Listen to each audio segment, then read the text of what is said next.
My latest book is The Best of Everything. It's about a woman called Paulette who would consider herself very ordinary, nothing special, bit of a background person. And it's about what happens to her when tragedy strikes and how she navigates her life through some really difficult times, and also how a very unexpected person comes into her life that she begins a relationship with. I do draw on life. I draw on characters that I've known, or usually I amalgamate 7 or 8 people that I know into one.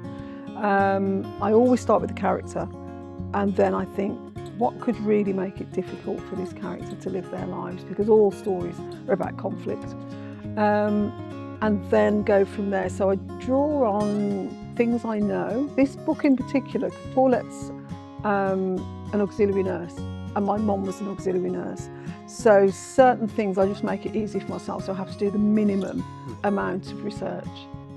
I'd like them to take away that kindness is worth it, even when it's difficult, especially when it's difficult actually, and that there are no ordinary people, that everyone's extraordinary.